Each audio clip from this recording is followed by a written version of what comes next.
Hello everybody, welcome to mystic world 1111। मेरा नाम राबिया सलीम है और ये आप लोगों की क्विक एनर्जी अपडेट है। हम देखेंगे आपके पर्सन की करंट फीलिंग्स, थॉट्स आपके लिए आज क्या हैं।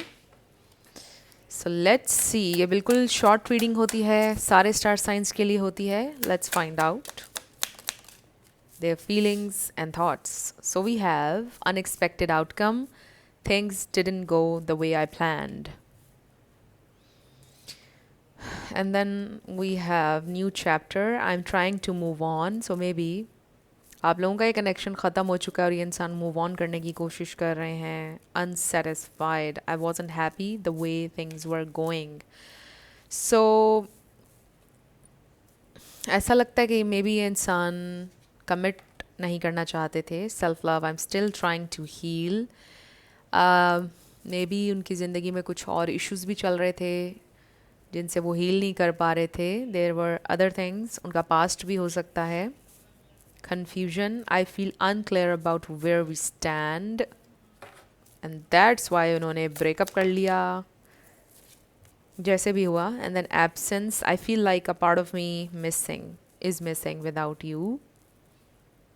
सो उनको डेफिनेटली कुछ ना कुछ मिसिंग महसूस होता है आपके जाने से. सेटिस्फाइड नहीं है वो, इवन दो कि आपका ब्रेकअप हो चुका है. मे बी उनको चाहिए था ये ब्रेकअप, उन्होंने ब्रेकअप इनिशिएट किया, बट इसको करने के बावजूद भी वो सेटिस्फाइड नहीं है. इट मीन्स उनको फील हो रहा है कि उनका डिसीजन गलत था. They still have feelings for you is what I am getting. Okay. Broken.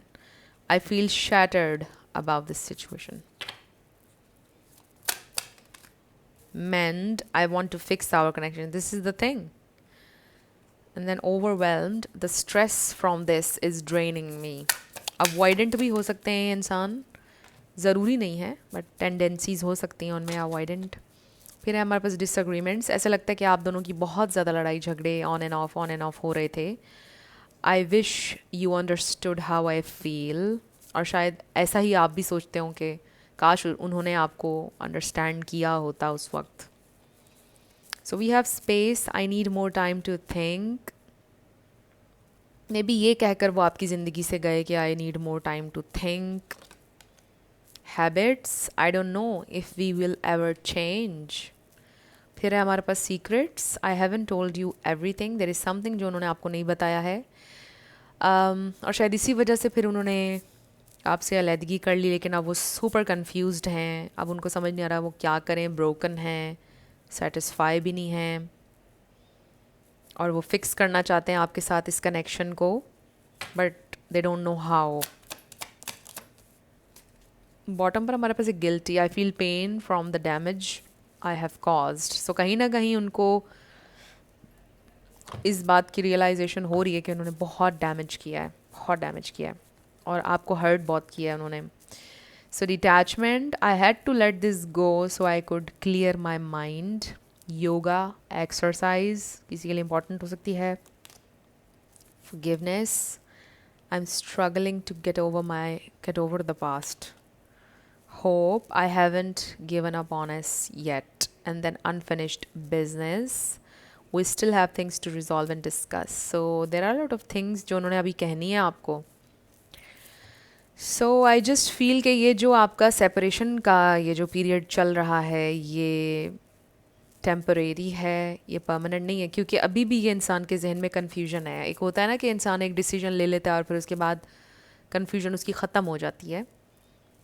लेकिन अभी आपसे ब्रेकअप के बाद ये इंसान और भी ज़्यादा कन्फ्यूज्ड हो गए हैं, क्योंकि उनको डीप डाउन गिल्ट भी हो रहा है. उन्हें आपसे अभी मोहब्बत भी है, इसीलिए वो ब्रोकन भी हैं, बट शायद वो मानना नहीं चाह रहे हैं. उनकी ईगो दरमियान में आ रही है.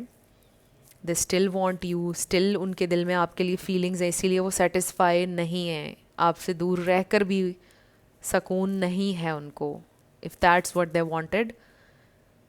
तो डिटैच होने के बाद भी वो खुश नहीं हैं. एंड उनके अंदर एक गिल्ट है जिसको वो मानना नहीं चाह रहे हैं.